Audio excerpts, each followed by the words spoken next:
مرحبا بكم في بودكاست يوم الجمعة، وهو برعاية الألم. أحيانا الألم ما بيتناقضش مع الرحمة في مواقف من مواقف الحياة، من المواقف الحياتية اللي ممكن نكون بنتعرض لها بشكل مبالغ فيه.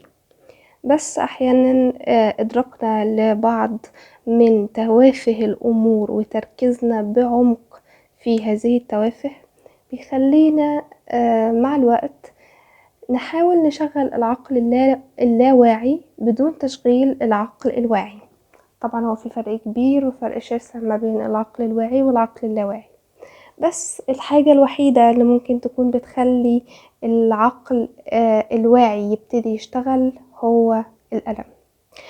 ونيجي لسؤال ممكن يكون بيلخبط ناس كتير قوي: هل الألم فائدة؟ وهي طبعا طبعا طبعا انضباط وضوابط للنفس من الناحية الإيجابية ممكن ما كنش واخدة بالي منها، زي مثلا ان انا بتعلم باخد خبرة، بس المشكلة الوحيدة في التعلم للأسف انه ممكن يعمل تروما او يعمل مع الوقت هشاشة نفسية لو التعلم ده مع تيم وورك وكل شوية بيحصل لي مواقف خاطئة بدون قصد، او ممكن حد في التيم وورك ده بيبقى مستقصدني عادي جدا، بتحصل.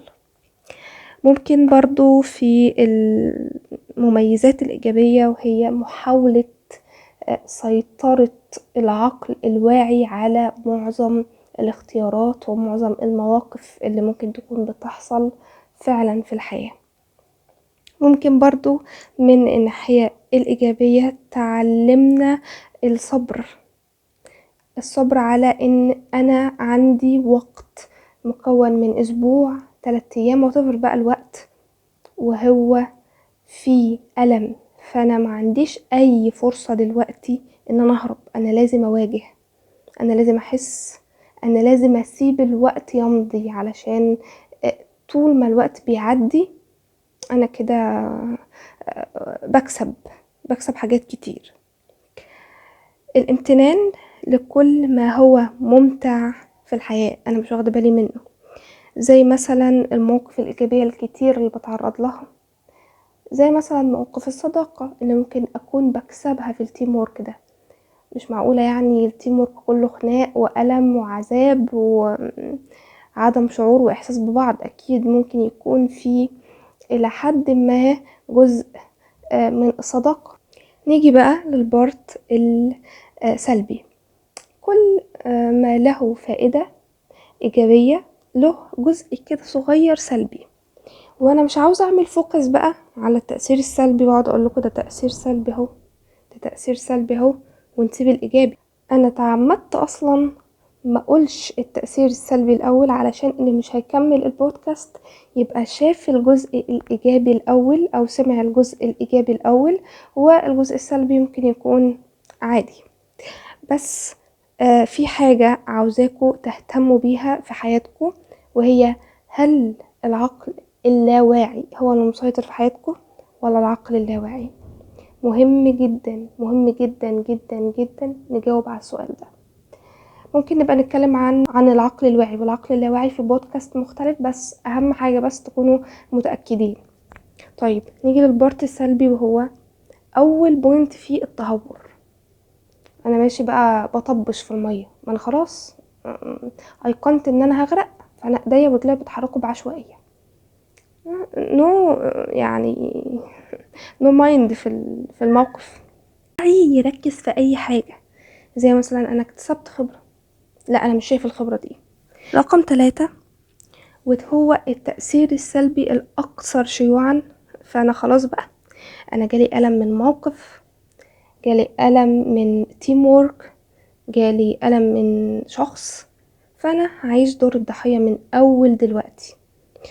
ونتكلم اكتر بقى في دور الضحية الكبير ده، وهو اول حاجة ان انا بخلي العقل اللاواعي يفضل مكمل. يلا بقى انت سوقني وديني مطرح ما انت عاوز، نظن ظن سلبي في الناس، نحكم على الناس، مع ان في ايات في القرآن الكريم بتنهى عن الظن وبتنهى عن الحكم.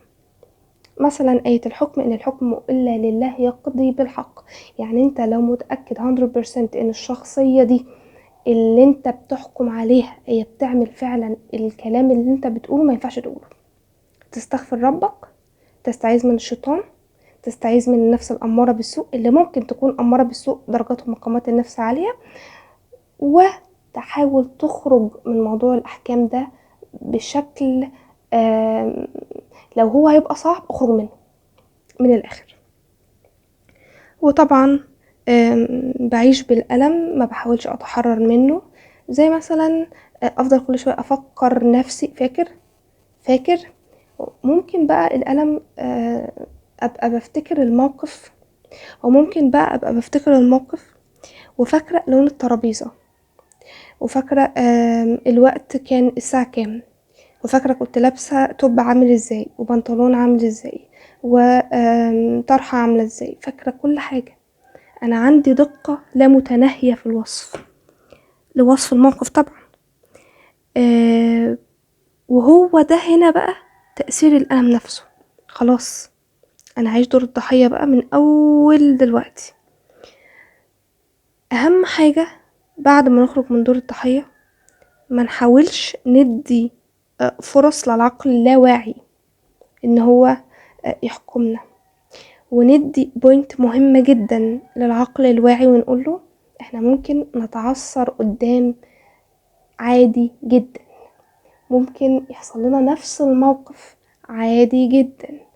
كل اللي احنا هنعمله هنكمل كسرفايفر، كناجين من الموقف، كناجين من الحياة. لو خدنا بقى مواقف كتير وصلت لطرد، وصلت لإهانة، وصلت لحاجات كتير بقى، ففي هشاشة نفسية، في بقيت شخصية حساسة جدا.